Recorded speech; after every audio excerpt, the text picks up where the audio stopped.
I've often told the story of a very embarrassing and painful situation I had as a young college student. I'd only been a Christian a short time. I was full of zeal, and it wasn't a secret to my professors or my classmates that I was a Christian. And one day, we were in an English class in college, and the professor of this English class was a hard-bitten war correspondent from World War II. She was a woman, and she was overtly hostile to Christianity and made no bones about it in our English class. Well, on this one occasion, she singled me out in front of the whole class, and she said, "Mr. Sproul?" I said, "Yes." She said, "Do you believe that Jesus Christ is the only way to God?" Now imagine yourself in that situation, if you're a Christian,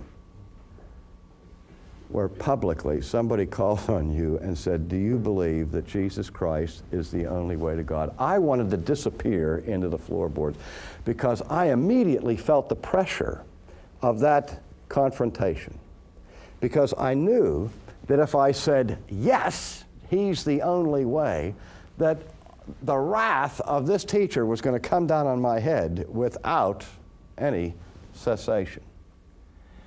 And I also knew that if I said no, I would be guilty of treason to Christ. It was a no-win situation. And so when she said, "Mr. Sproul, do you believe that Jesus is the only way to God?"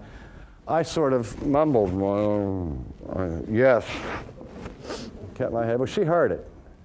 And as I anticipated, she exploded in fury. And she said something to this effect. She was enraged. She said, "That is the most bigoted, narrow-minded, arrogant statement I have ever heard.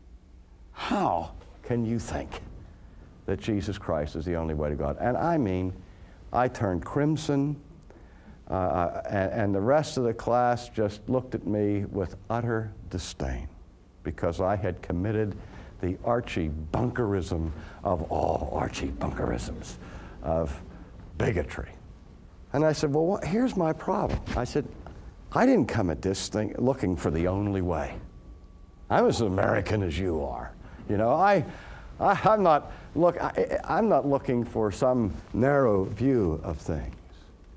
I said, "But I got to the place where I was persuaded that Jesus was, in fact, the Son of God.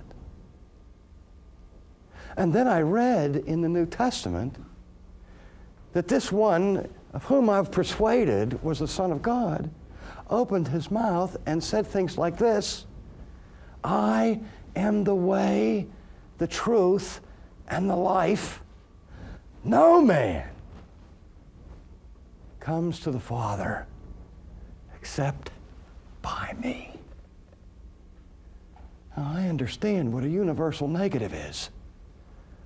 When Jesus says, "No man comes to the Father except by me," he's eliminated all other possible options. The same Jesus said, "I am the door through which men must enter.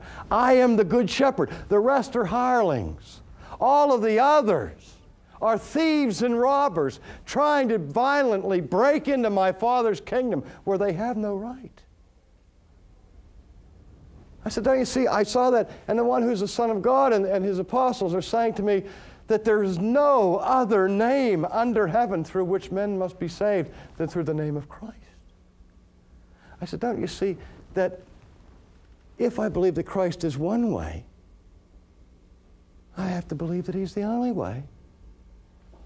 Or else I have to believe that this one who is one way is dead wrong when he claims to be the only way. And if he's dead wrong when he claims to be the only way, I'd be foolish to think that he's even one way."